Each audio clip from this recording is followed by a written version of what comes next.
저는 그날 처음으로 여자가 되었습니다. 남편에게서 느끼지 못했던 감각이 깨어났고 이런 느낌을 받을 수 있다는 것이 너무도 신기했어요. 사위에게 둘이 있을 때는 제 이름을 불러달라고 했습니다. 구독과 좋아요 부탁드립니다. 얼른 와서 식사하게. 언제나 나는 기분 좋은 목소리로 사위를 부릅니다. 얼굴에 수많은 주름과 처진 피부를 가지고 있지만 여자로서 예쁘게 보이려 합니다. 주책을 보일 수도 있겠지만 그렇게 하고 싶어집니다. 저는 60이 넘은 나이예요. 대학 교수이고 강단에서는 일도 얼마 남지 않았습니다. 딸이 하나 있는데 저희 딸은 박사 과정을 밟기 위해 외국에 나가 있고 저는 사위를 데리고 살고 있지요. 남편이 하늘나라로 간 지가 5년이 넘었습니다. 남편은 워낙 체력이 약한 사람이었기 때문에 밤에 저의 방에 찾아오는 일은 1년에 몇 번 되지 않았습니다. 저도 남편을 상대로 별 욕구가 생기지 않아서 불만은 없었지요. 남편과 저는 각방을 썼습니다. 남편이 하늘나라로 가기 전 10년간은 남편이 밤에 제 방으로 가끔 찾아오던 일도 전혀 없었어요. 그래도 저는 아무런 불만이 없었습니다. 다들 그렇게 하고 사는 줄만 알았지요. 사위는 인물도 훤칠하고 얼굴도 잘 생겼습니다. 키도 크고 근육질의 몸을 가지고 있지요. 공부도 잘해서 1년에 논문을 몇 개씩 쓰는데 운동에 쓸 시간이 어떻게 생기는지 모르겠습니다. 저는 사위를 어렸을 때부터 봐왔어요. 사위는 저의 동료 교수이자 친구의 아들이거든요. 그래서 저희 딸과 사위는 어렸을 때부터 가끔 보게 되었고 성인이 되어 둘이 만남을 이어갔다가 결혼을 하게 된 것이었죠. 사위는 성격이 강한 저의 딸에게 참 자상하게 대해주는 사람이에요. 제가 딸을 잘못 가르친 것인지 딸은 가끔 사위에게 함부로 하는 경우가 있었습니다. 그래도 사위는 자기 아내에게 한 번도 정색을 하지 않았어요. 남편과 함께 살아온 마당 넓은 2층 집에서 살고 있는데 딸과 사위는 1층에서 살고 저희는 2층에서 살았습니다. 딸이 결혼해서 1층에 살기 시작하면서 2층에 따로 출입문을 만들었지요. 딸 가족의 사생활을 지켜주기 위함이었습니다. 저희 딸이 외국으로 유학을 간 후 사위와 저는 둘이 한 집에서 지냈지만 다른 층에 살고 있었기 때문에 서로의 사생활이 보호되고 있었지요.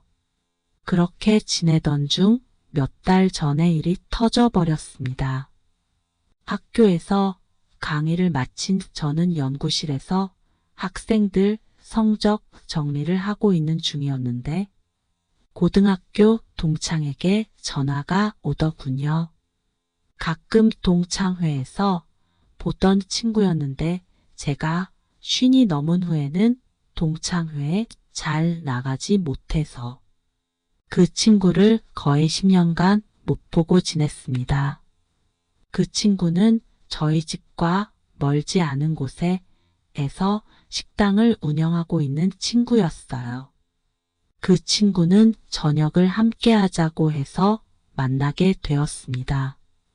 친구와 식사를 하며 얘기를 하다가 친구는 놀라운 얘기를 하더군요.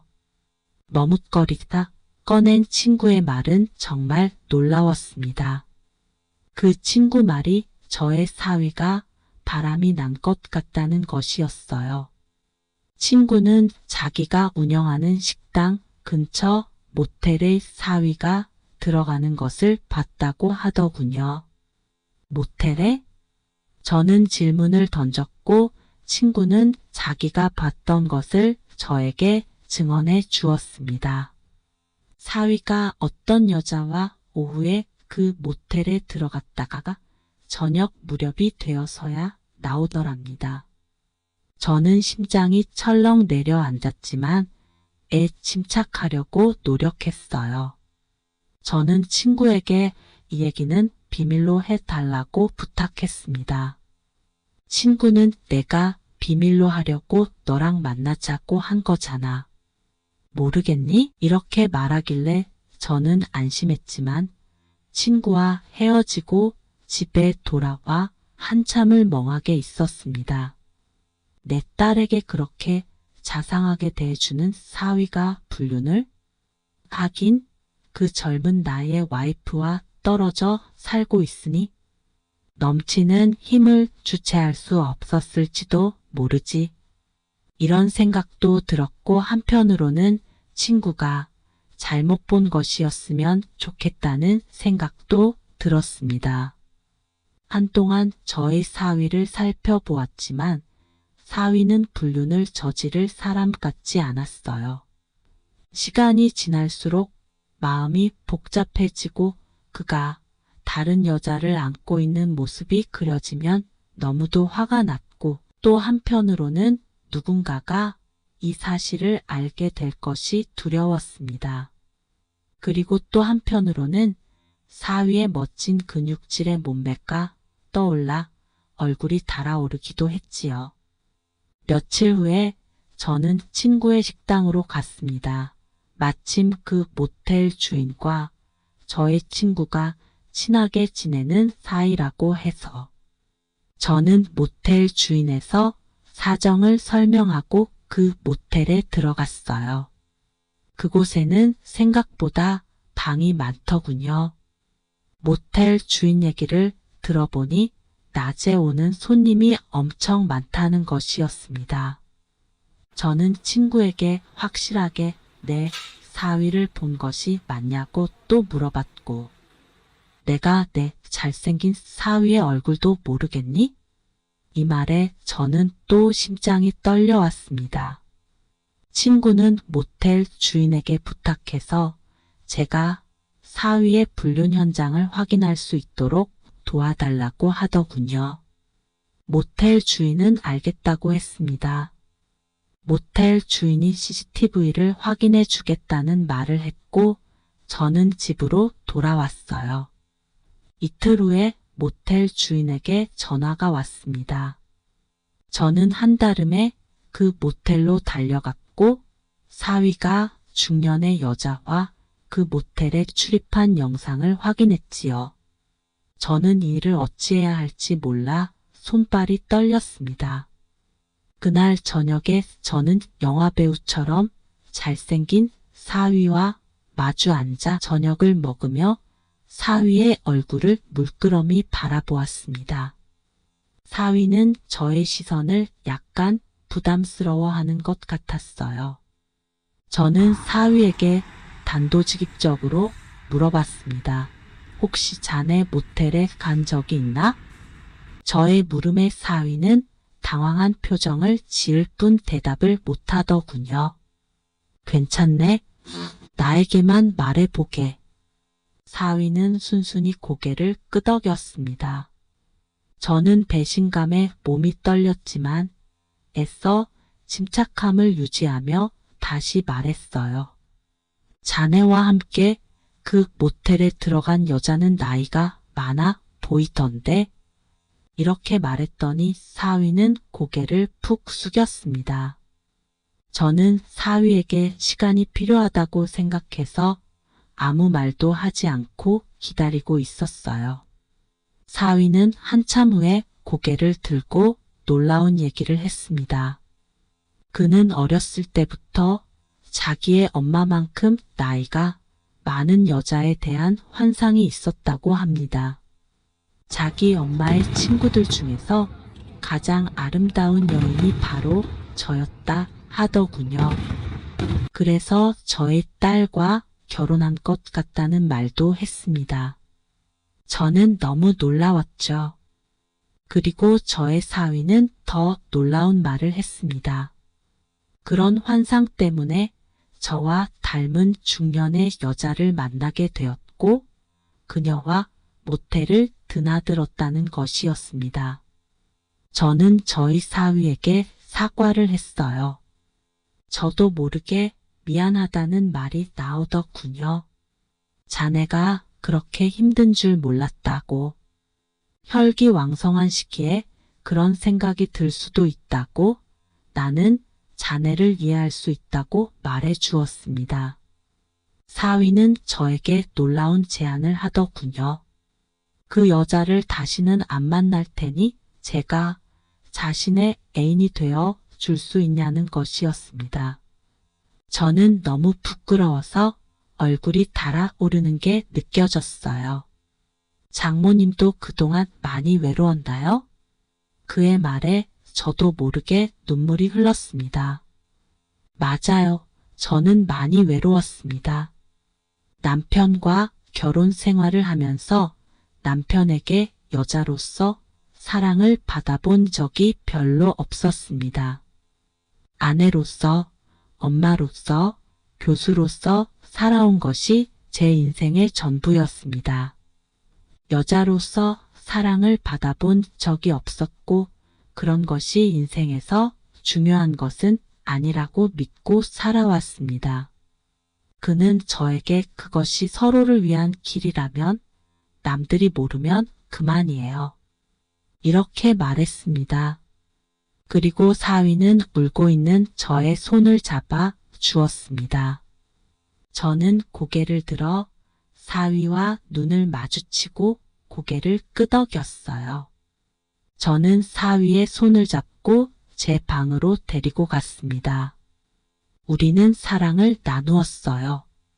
새벽이 되어서야 사위는 저를 놓아주었습니다.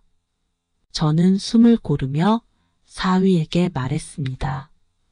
앞으로 그녀를 만나지 말아야 한다고 말했고 사위는 당연하다는 듯이 고개를 끄덕였습니다. 사위는 자신의 아내가 돌아올 때까지 이렇게 애인 사이로 지내자고 하더군요. 저도 고개를 끄덕였습니다. 내가 너무 늙은 것이 미안하다고 했더니 사위는 제 환상 속의 여인인걸요. 이렇게 말하며 저에게 너무 고맙다고 말해 주었습니다. 저는 그날 처음으로 여자가 되었습니다.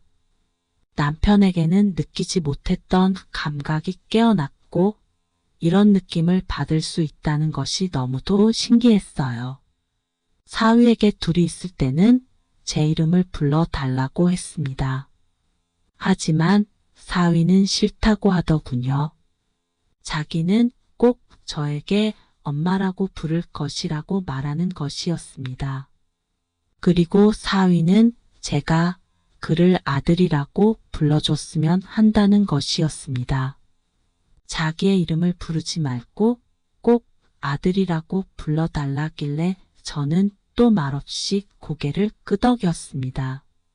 아들, 오늘 엄마 좀 행복하게 해줄래? 저는 저의 사위에게 이렇게 말한 적이 있는데 사위는 이 말을 들을 때마다 너무 행복하다고 하더군요. 그는 저를 너무 사랑한다고 합니다.